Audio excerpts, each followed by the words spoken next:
السلام عليكم، معكم خوكم يحيى في فيديو جديد. قبل ما نبداو، الا كان عزيز عليك عالم كامل المدهش وبغيتي تخلي ديك الذكريات ديالك فيه ولا يبقى عزيز عليك، اللهم دابا خرج من الفيديو ويلا نبداو. شكرا الله. والنظريات راه ماشي مأكدين منهم صح، غير كنقولهم.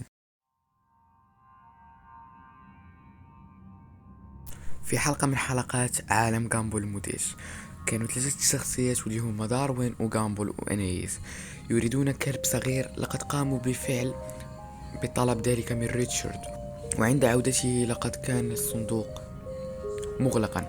قرروا فتحه وعندها كانت هنالك سلحفاة شريرة كما نذكر، والتي سببت العديد من المشاكل وكأنها ساحرة. قرر داروين وغالبا هم وأبوهم إرجاعها إلى الشاحنة الحمراء، وهنا كانت الصدمة.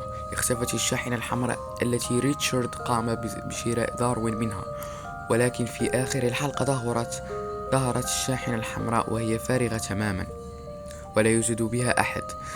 قد هرب جامبول من السلحفاة، ولكنها صعدت السيارة الحمراء وراءه وحاولت تمزيقه. والغريب في الموضوع كيف وجدت تلك الشاحنة؟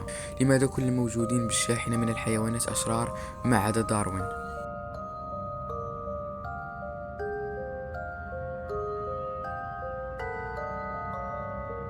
في أحد حلقات عالم جامبول المدهش لقد ظهرت الشاحنة الحمراء، وقد خرج منها شخص قد اشترى من الشاحنة ريموت تلفزيون. ولكن عندما خرج من الشاحنة الحمراء لقد خرجت من الشاحنة الحمراء يد سوداء جدا ويخرج منها شرار. لم تكن يد إنسان إطلاقا، لقد كانت يد غريبة جدا ليس لديها أصابع واضحة، ما يعني أن صاحب الشاحنة التي اشترى ريتشارد داروين منها لم يكن بشرا. ويبيع أشياء غريبة في تلك الشاحنة مثل ألعاب مخيفة وأشياء أخرى. ما سر هذه الشاحنة؟ لماذا هي هكذا؟ ولماذا داروين ليس غريب؟ هل من الممكن أن يكون داروين شرير ونحن لا ندري؟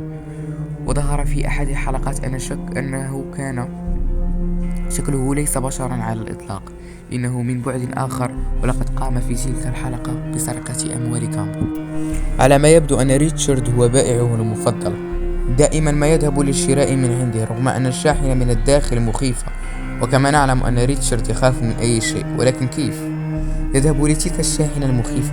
كما أنه لقد وضح أكثر من مرة أن الشراء من تلك الشاحنة لا يجلب سوى المصائب.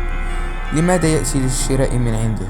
ولكن الشيء الغريب أن شراء داروين كان من تلك الشاحنة. لماذا داروين شخص طيب وحنون رغم أن كل من خرج من تلك الشاحنة الحمراء يكون شرير؟ هل أصل داروين شرير؟ هل ريتشارد له سر في هذه الشاحنة ليدمر كل العالم؟ الآن بعد كل ما سمعناه عن شاحنة وعن داروين، يعني أن داروين يمكن أن يكون شخص شرير ويفكر في شيء ما، لكن لا نعلم. ويمكن أن يكون العكس، أن يكون شخصا طيبا كما هو عليه الآن.